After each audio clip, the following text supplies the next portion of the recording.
And hello there, Peter Mansbridge here. You are just moments away from the latest episode of The Bridge.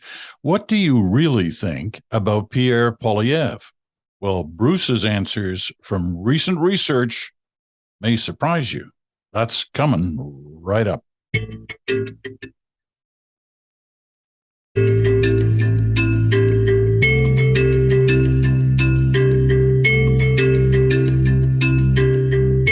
All right, then. It's Wednesday. Smoke, mirrors, and the truth with Bruce Anderson. Bruce is in Ottawa today.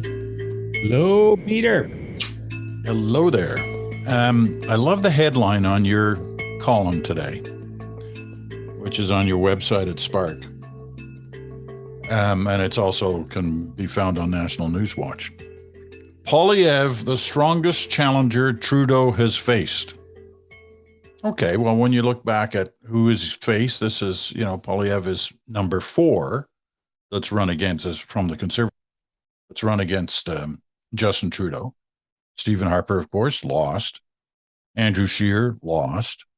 Erin O'Toole lost. And now it's Pierre Poilievre. And you're telling me that of the total of 4 of them, he's the strongest one. Now, what do you base that on?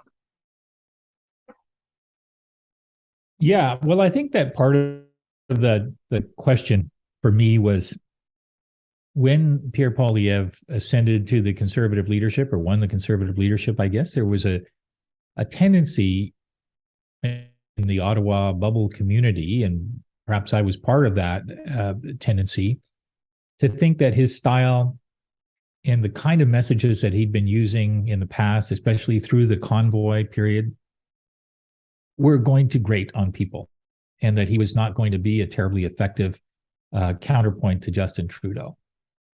And what the latest research that I've done shows is that's not exactly what's happening. There are a couple of reasons for coming to the conclusion, at least at this point, that he looks like the most formidable opponent that Justin Trudeau has faced. I mean, if you go back through time, Stephen Harper was pretty highly unpopular by the time that election rolled around. And so while Trudeau was kind of running in third in the run-up to that election campaign, you could see in Harper's unpopularity, or the fatigue with Harper, that there was a chance that Trudeau could overcome him as a challenger and kind of deliver a message of change that was appealing to people.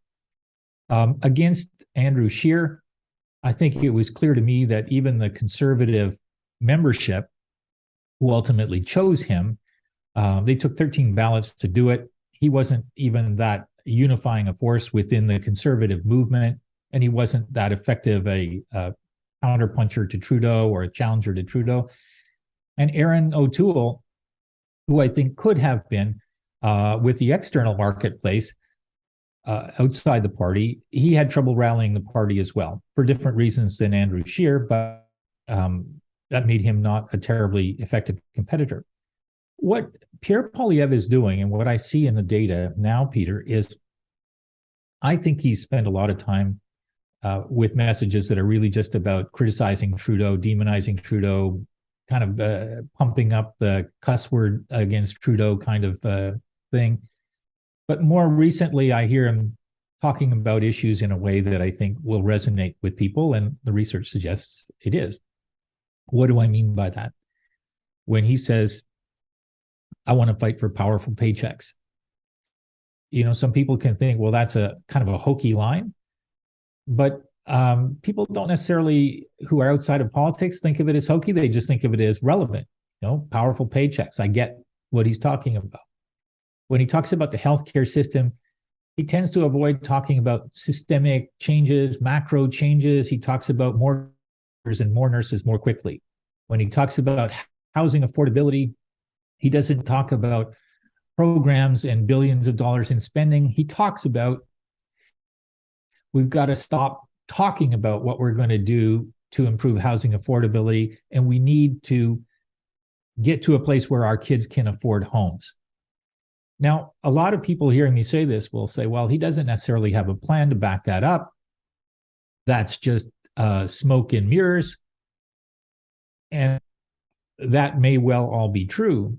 I'm just looking at it from the standpoint of how is the public reacting to it. And so there were 3 or 4 questions in the poll that I wrote about yesterday. One is, do each of these 2 individuals, Trudeau and Poilievre, to be basically good people? And Trudeau's number is, I think, 58% say yes. But Poilievre's number is 2 points higher than that. Do each of them have a plan that will help you for the future? Trudeau's number is not great. Poilievre's number is better. Neither of them have great numbers because a lot of people don't pay enough attention to politics to be able to say, I know exactly what the plan is, but Poilievre is beating Trudeau on that. Poilievre is also beating Trudeau on the question of, does he understand your life? And so if I'm Trudeau heading into an election against this guy, it's better for me to realize that he's connecting with people as a challenger, as somebody who is saying things that resonate with people more than the things that Trudeau is saying resonate with people. And part of that is the tissue that comes from that many years of incumbency. You end up sounding like an administrator who's telling everybody about the things they've done. Somebody on the other side sounds like a politician who's talking about the things they will do. And I think the poll that I published was really meant to be interpreted by anybody in whatever way is useful for them. But for the Liberals, if I were them, I would look at it as a real warning signal, not to take this guy lightly, to recognize the degree of risk that he poses by communicating in the way that he does. Okay, let me ask you a couple of questions about that. In the 3 areas that you talked about, 3 or 4 areas, Poilievre is clearly in the lead in each one, but it's very tight, right? It's sort of margin of error stuff. Would that be fair to say?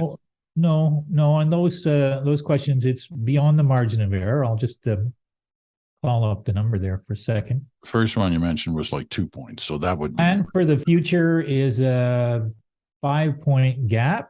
Okay. And understands your life is it's like a 10-point gap. Okay, to me that's the key question, right? As we head towards an election, that could be a key question. Okay, so it's more than just margin. I think the only numbers you gave us in your rundown was the first one, which was like 2 points, 2 or 3 points. Yes. Okay. Now, how is it distributed across the country? Is it the normal pockets that we see in the classic polling that we see every month, or is it what is it? Not surprisingly, there are tendencies that have to do with who people generally vote, but there were a couple of things that stood out. First of all, if we just compare a separate question, which is overall favorability of leaders, which David Coletto and Abacus has been tracking for a long time, it is important to remember that Trudeau was more popular than Harper, than O'Toole, than Scheer, and he's less popular than Pierre Poilievre, using that favorability indicator. So even when you take into account the fact that people in the prairies are more likely to say they like the Conservative leader, and people in Ontario and parts of Eastern Canada are more likely to say they like the Liberal leader, you're still dealing with a situation where on that overall favorability indicator, the balance is tilted towards the Conservative challenger rather than the Liberal incumbent. But maybe the most interesting thing for me in the breakouts, Peter, is this. You and I remember when Preston Manning rode into Ottawa with a message of change and that was intended to kind of resonate with almost a blue-collar male market. And one of the things that he did is he pulled votes from the NDP. And one of the things that I see in the data about Poilievre's message is that he's not attracting some of those voters who would otherwise NDP because they like the convoy or because they like toying with people like Dean Anderson. It's because the message is, I want to fight for the people who dig things out of the ground, who make things with it, who work those kinds of jobs that that a lot of NDP-oriented voters kind of associate as being the kind of the blue collar. So that's the most surprising thing for me, is that for the Liberals to beat the Conservatives, it is always pretty important for them to draw votes from the NDP. They haven't really had a challenge with Harper, O'Toole, or Scheer, where the Conservatives were trying to get those votes, or some of those votes too. But I think Pierre Poilievre is, and I think he's making some progress with it. Yeah, I agree with you. I was just talking last week to the head of one of the, the biggest unions in the country, that, the traditional unions that have always been kind of NDP supporters, and this fellow told me, he said, the Conservatives are all in on trying to get our vote.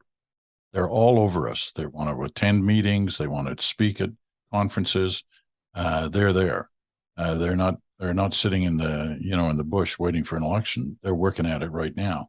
I mean, that is a startling number that you said on in one particular situation that you threw out there.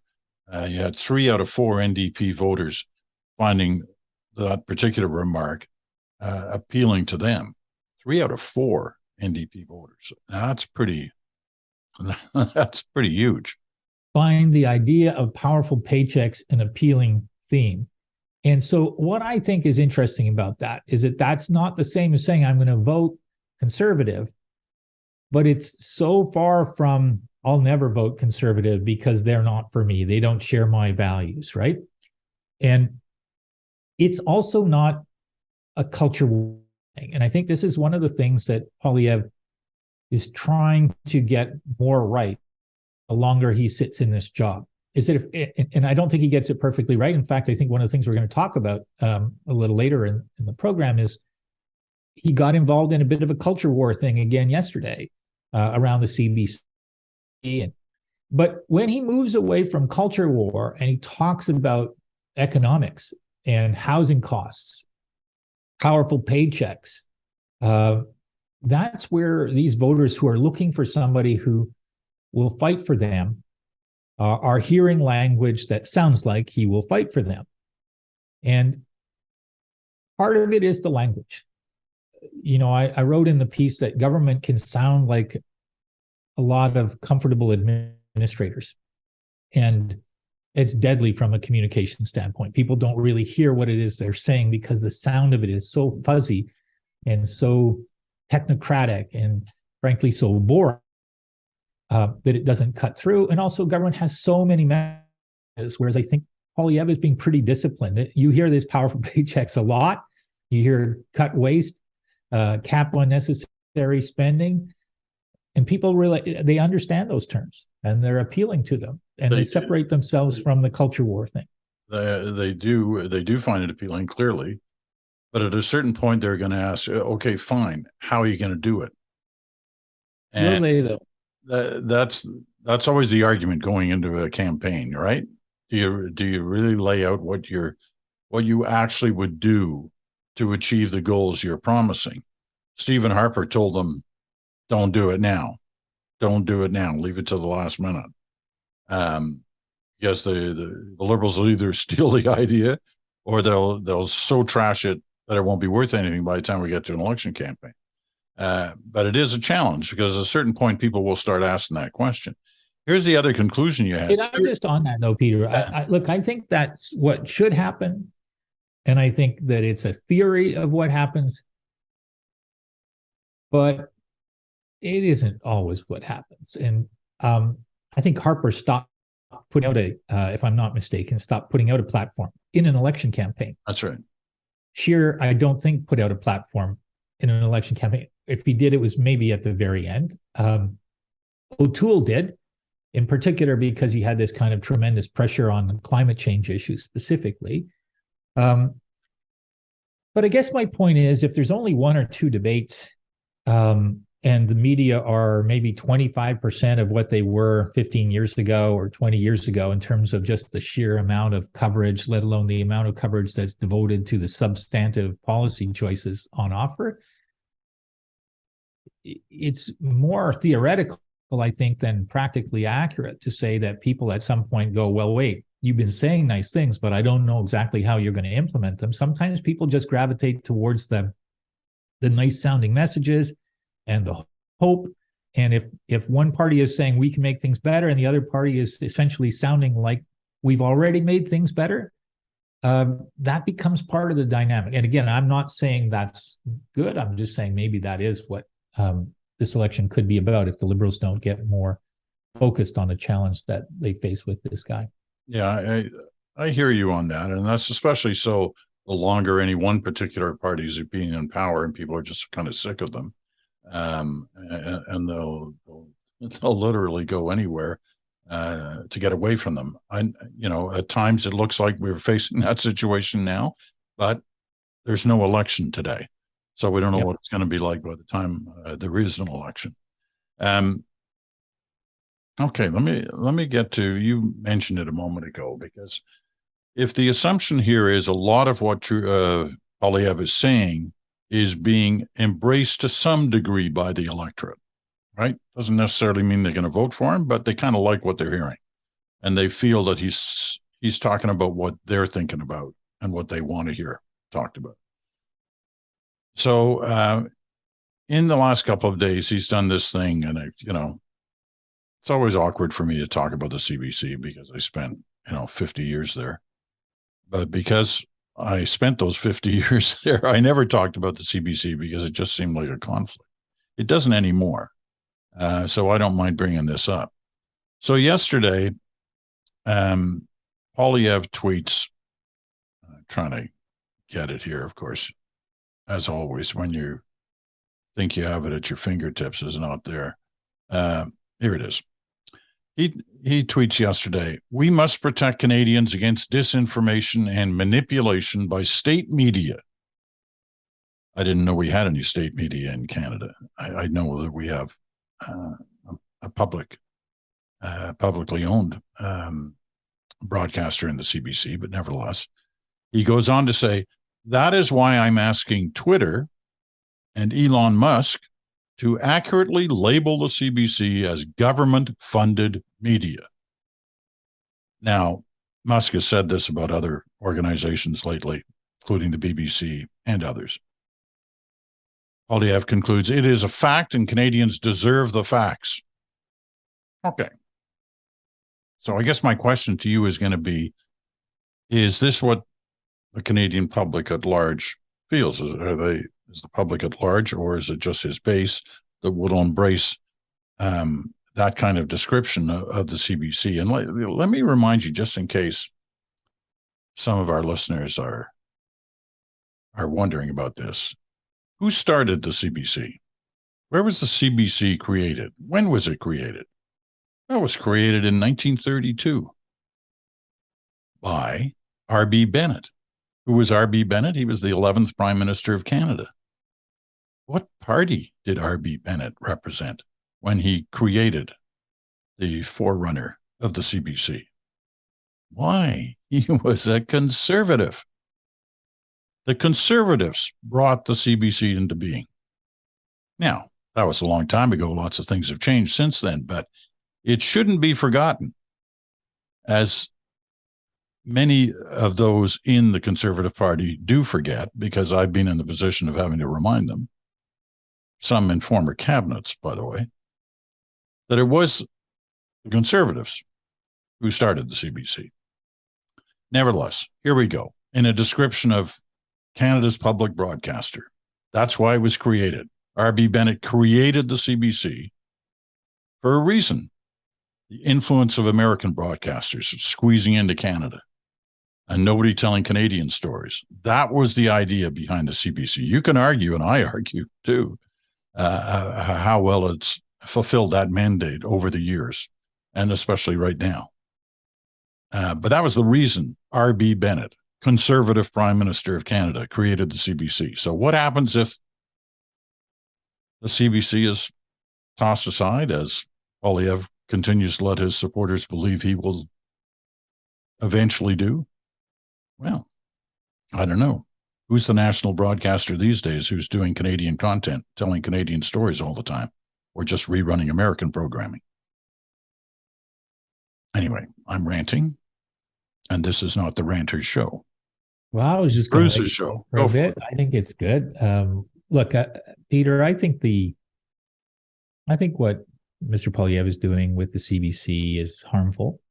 I think it's ill-advised from a public policy standpoint. I think the only reason that he's doing it is that every once in a while he feels like he needs to do something, take some action that resonates with the more fringe part of the coalition that the Conservative Party is seeking. And so taking a swipe at the CBC is pretty reliable in terms of the resonance it has with that fraction of the Conservative base. It is also true that over the years, the number of people who aren't in that base who feel like they want to rise up in defense of the CBC is smaller and more soft-spoken than has been the case. Now, part of that is maybe the CBC has underperformed at kind of creating that sense of what it's really about and what it's trying to do, or the quality of the programming. And part of it is that the fragmentation in the media universe means, unlike the days when I was delivering the Gazette and the Star, and there were only 3 channels available on the TV, there are so an awful lot of other ways that people can get information or entertainment today. So I think the CBC is weak now. I think it's poorly led. I think it's been poorly led for a while. I think that its effort is kind of fragmented in terms of people being able to knit together the pieces of it and decide that there is an entire kind of purpose for it that we would be worse off if we lost. But we are better off with a CBC. We are a country that struggles to have the financial models that can get information and disseminate it. We see the breakdowns of private sector media models, and we should be worried about those. We know that the scale of our market also makes it hard for national news to be gathered and disseminated professionally. And so if we don't do it through some sort of collective enterprise like the CBC, we're going to be left with a small group of companies that don't really have their heart in it because you can't make very much money in it. So I think it's quite the wrong approach for him to take, but I think I understand why he's taking it. And the last thing I'll say is that the pretense that anything that has government involved as an investor or an owner is going to distribute propaganda, and that what isn't owned by government is going to distribute fact, is ludicrous on the surface of it. And, I noticed that some people are saying also that there is some government ownership of Twitter. It's the Saudi royal family that has the second biggest, or I guess member of the Saudi royal family that has the second biggest shareholding in it. So that's a real false dichotomy there for sure. Okay. Enough on the CBC. Well, I'll say one last thing on the CBC. The idea of Canadian broadcasting, as I said, started in 1932. 36 was when CBC Radio was officially started, and the corporation was named the Canadian Broadcasting Corporation. And one of the reasons CBC Radio was started was to serve rural Canadians with news that directly impacted them. Farm prices, cattle prices, grain prices, you name it. And one of the driving forces behind that was the then prime minister in the early 30s. Did I tell you who that was? His name was R.B. Bennett. He was a conservative. I can't remember whether I mentioned that or not. He was also the first prime minister of Canada to be elected in a riding in Alberta. And that was he grew up in New Brunswick, as many people know. But his riding was in Alberta, Calgary. And he cared and was concerned about the rural parts of Canada, many of which still today depend, especially on CBC Radio, for those similar things, even though the farm broadcasts aren't the way they used to be. But nothing's the way it used to be. And well, the thing that occurs to me, this notion that governments use the CBC as a quasi-state broadcaster so silly. I've known politicians in conservative governments and liberal governments. I've never known one who said, oh, well, let's throw this story to the CBC and they'll do it exactly the way that we want it. It doesn't work that way. It's without a shred of evidence to back up that idea that the CBC is a... I think the thing that bothers people like Poilievre, or at least some of his supporters, is that they see a balance of content that reflects a broader set of values, including values that they don't particularly share. And there are about 60 to 65% of Canadians who identify as more progressive and the rest as conservative. So if you're a hardcore conservative, you're going to see things that reflect the country, but don't feel like they are exactly aligned with your values. And maybe that can be frustrating, but that's not a reason to throw out the CBC. And so I do think the government has a really important choice, maybe the most important leadership choice that they will ever have made about the presidency of the CBC. It's hard on the surface of it to see a reason why they should reappoint the person who's been running it for the last 5 years. There is an existential risk, and there's no time to get it wrong. No, I would agree with you that this decision and the future of the CBC, it's at a crossroads right now. And, you know, the decision is a critical one, and the future of the CBC kind of hangs in the balance and is going to be determined not just by people, but by what the CBC does as a broadcaster and how it serves the people from sea to sea to sea with real Canadian content that they're interested in watching and will watch. And if that doesn't happen in television or listen to, or listen to, although radio has a pretty loyal audience, and podcasts, you know, there's no question about that. Okay, we're going to take our break, but we've got a couple more things to talk about, and they're kind of in a similar vein. So we'll get to them right after this.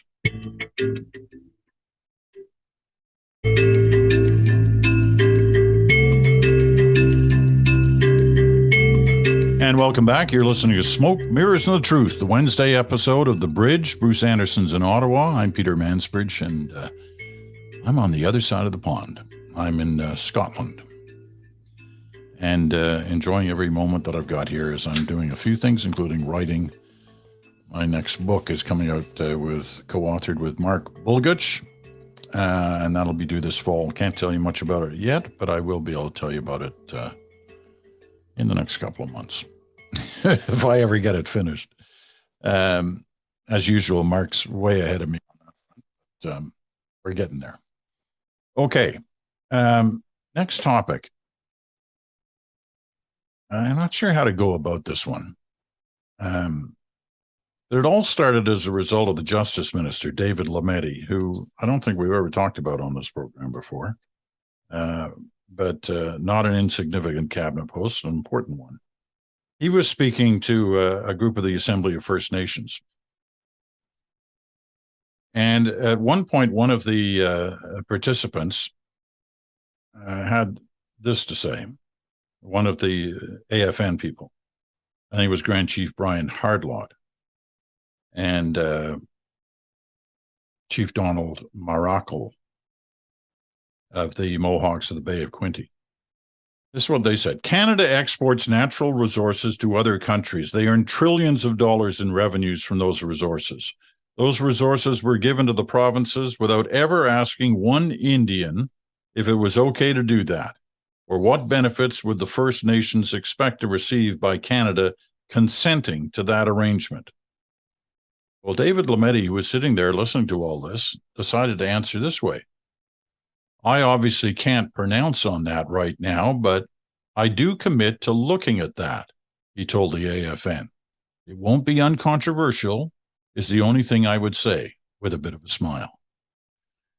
Well, he was right about that. It certainly became controversial in a hurry as soon as the Western premiers heard about it in Alberta and Saskatchewan and Manitoba. They all kind of leapt ahead of what Lametti actually said, although he did, he didn't close the option down, Lametti. He kind of laid it out there. But the premiers have said he's on his way to doing this. And Pierre Poilievre said the same thing, demanding that they pull back on this decision, they claimed, which was in the works. So this, Ottawa versus the West is a constant. Ottawa versus the West on issues of natural resources is a real potential flamethrower in that relationship. And that's kind of the way the week has been on this. What do you make it? Was this just sort of a minister saying perhaps a little more than he should have said in the way he was trying to describe the situation or answer the question or answer the statement? Or is there something in this that the premier should be pouncing on?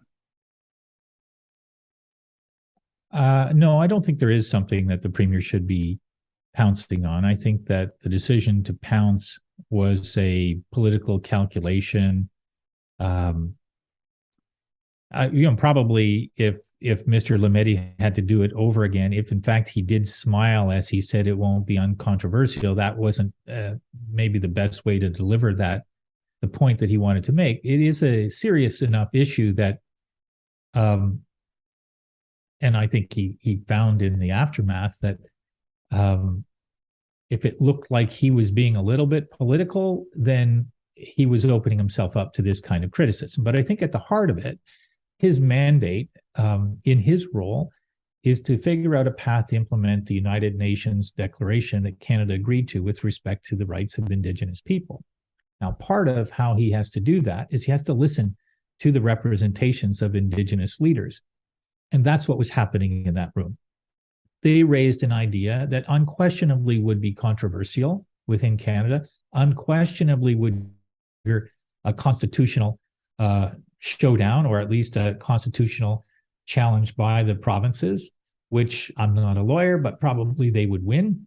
But be that as it may, these Indigenous leaders are asked to participate in these conversations, are entitled to say what they believe is the right approach with respect to the treatment of resources. And it is incumbent upon the Justice Minister to say, I'm here to listen. He didn't say that he was going to take their request and implement it. And what Danielle Smith, the Alberta Premier, and I guess Scott Moe, the Premier of Saskatchewan, did is that they took that exchange and said, we interpret this as though the federal government may try to grab our resources. And then in turn, Pierre Poilievre said, we think that the Trudeau government is going to do this. And I think that those politicians were doing that, were trying to create more heat than they were shed some light on an important issue. So, a little bit of the culture war, and it isn't really just a question of who should control resources. And, Mr. Poilievre's language, I think where he said, I'm never going to let Ottawa take resources away from Westerners, the implication is that the Indigenous people, in this case, are not Westerners. So I don't think it was a great day for the Conservatives, but I do think that they probably raised some eyebrows and rallied a little bit of support around the messages. And I do think that probably Mr. Lametti, if he had it to do over again, would do it a little bit differently. Just to clarify on the smile issue, that wasn't a description the reporter wrote of what happened when he made his comment that he was smiling. It was actually in the quote.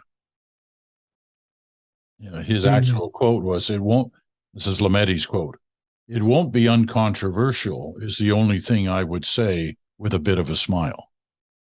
That's his quote. So the smile. Yeah, that's pretty awkward. I don't really see the value of that part of that sentence, but yeah. No, I think it is one of those things where you, upon reflection, although I understand, and I didn't understand as well as you just put it to me, the kind of box he's in, given um, the whole idea behind reconciliation is to listen, right, and to hear the concerns and the questions and the comments that are expressed on both sides, and but the thing is that will just get added, continued to the mix.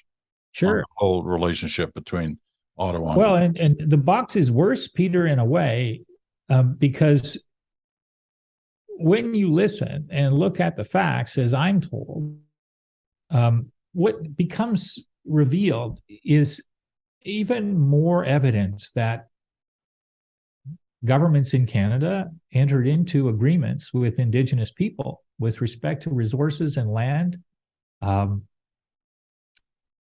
then violated those agreements and have never really been held to account for that. And so listening carefully takes you to a place where what's revealed is not simply that there was a sense of grievance because Indigenous people saw their land taken over, but there were actual agreements that were entered into by governments that were never formally abrogated, but just not implemented or lived up to. And I think that's a reality that, if I'm critical of the Conservatives on this, it's that they don't want, and the premiers as well, is that they don't seem to want to acknowledge that that is a truth. And I think the Liberals are doing the right thing by saying we're never going to get to a place of full reconciliation unless we recognize certain truths like that are documented, that are apparent if you spend any time looking at them. And I know you spend a lot of time on these issues as well. Last topic for today. This one surprised me. I didn't, maybe I'm naive. I am naive. I'm naive on a lot of things, but clearly on this one. Do you read Politico in the mornings? The Politico only occasionally. Yeah. It comes out of Ottawa, the Ottawa kind of notebook, playbook from Politico. I read it a couple of times a week. They clearly go to a lot of work to put together their daily online piece. There's something in there today that I didn't realize. I mean, I knew there was a parliamentary delegation in Taiwan right now. And you hear about parliamentary delegations going to different places. Not all the time, but quite often. There's a fair number every year. This one has 10 MPs from different parties in Taiwan. Here's what I was surprised about. Not what they were talking about. I mean, it was kind of obvious. If you go to Taiwan these days, you know what you're going to end up talking about. But what surprised me was who paid for it. It's not Canada didn't pay for it. The political parties that these MPs represented didn't pay for it. It was paid for by the Taiwanese. They cover all the costs. And that's similar to a lot of these other parliamentary delegations that travel overseas. Now, I don't know. Something doesn't feel right to me about that. Were you aware of that? On this specific one, no, but I was generally aware that parliamentary delegations are often funded by non-Canadian government organizations. And, look, I don't know how to feel about it. It's always been that way. I remember when I worked for an MP in the late 70s, early 80s, it was that way. And I think the transparency about where the money is coming from is important. But I also think there's value in the exchanges. So I don't have a strong opinion about it. I do think that there are going to be some situations where it's going to raise eyebrows, and people are right to ask questions about it and wonder if there's enough accountability about what gets done on junkets. But what? I don't know. Why don't you I think elaborate a one little of bit the on your thoughts? well, I mean, the reason perhaps I never would have even thought about it twice if the story we've been covering for the last month or so hasn't been sort of on my mind as well, Right. which is influence, right? Um, I got a letter last week from one of our listeners saying, you and Bruce and Chantal, you talk all the time about interference from China or wherever it may be. But what are we actually saying is being interfered with? Are they changing the ballots on election day? Are they preventing people from going to the polls? Are they what are they doing? You can never really tell us what they're actually doing. You just use this term interference all the time and influence. So, and the person's right. I mean, I think there have been some occasions where some of that's been detailed, perhaps not on this show, but on others. But it made me think on this one, who's to gain from this? Sure, the Canadians, well, they learn a little bit about what Taiwan's really like. But why do the Taiwanese do it? They're trying to influence Canada, right? They're trying to influence those 10 parliamentarians and perhaps others who those 10 may talk to. And it's the same with visits to the Middle East that take place all the time and elsewhere. So is that interference? Is that kind of influence peddling? Is that interference? I don't know. I think you might have struck on it. Maybe we don't have. Well, I'm sure the guidelines are clear to somebody on Parliament Hill on how they do these things, because I'm sure they just don't off they go on their own without somebody saying it's okay to do this. But I think I'd like to know in a better way what the real rules are on something like that, because there's kind of a whiff to this. Something bothers me about it. Yeah, well, I sort of believe that these exchanges do add some value. They expose our parliamentarians to more information, and for sure, the information that they're going to be exposed to in some instances is delivered with a sense of purpose and advocacy, and that's life. And we probably bring people from other legislators into our country and do the same thing. I know that when I was in my 20s, was invited to go with a bunch of young people who worked in politics on a trip to Germany. And I believe that I don't have the details of it now, but I believe that the costs for that trip were probably paid by NATO. And was that an attempt to influence young people working in politics on behalf of NATO? Sure, I think it was. But it was also obvious that that's what it was. They took us to meetings where the discussion about the Cold War and East-West relations was what we talked about, what we listened to, were presentations about why NATO existed and the nature of the risk. And we even went to Checkpoint Charlie. We went through the corridor into Berlin when the wall was still up. So did that affect my thinking? Sure. Was it influence? Yes. Was it interference? I don't necessarily think so, especially if there are some rules around it, and there were. We went on a Department of Defense aircraft and landed in Lahr, Germany, and that was all pretty transparent. So I think transparency is the key. I mean, there probably would be some situations where you'd go, well, I don't know if we should be accepting delegations into Russia right now, given the nature of the conflict that we're in with Russia. But that's a separate question from whether or not exchanges are inherently an unhealthy thing in our system, provided that they're transparent, in my opinion, anyway.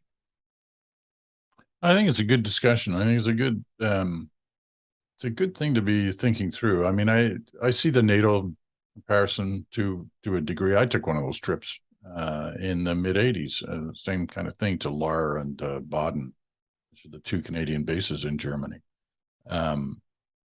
because I'd been invited to speak in Lahr to the Canadian club there, and so I went on a DND plane, and that all had to be cleared through the CBC ethics department, etc. But I guess that this one, just in light of everything that's been happening lately, it's just made me kind of wonder about it. Okay, glad we had the chance to talk about it, and to talk about your excellent new research paper that's available online. And the easiest way to get it is go to National News Watch on the web, and it's right there in one of the top read pieces for the last couple of days. Or you can go to Spark. What's the Spark address to get it? Sparkadvocacy.ca. Sparkadvocacy.ca. All right, that's it for this day. Tomorrow we hear from you. It's your turn, and the Random Ranter returns after a 2-week break over the Easter holidays. Friday, it's back to Good Talk with Chantel and Bruce. Friday will be interesting to talk about because we're on, I think, before Katie Telford takes the stand as a witness of one of the parliamentary committees that's looking into election interference or influence. But I'm sure there's lots of other things to talk about because there always are. Thanks, Bruce. Good to talk to you. We'll talk to you again soon. You bet, Pete. Talk to you. All right. Thank you, too, for listening. I'm Peter Mansbridge. Talk to you again in 24 hours.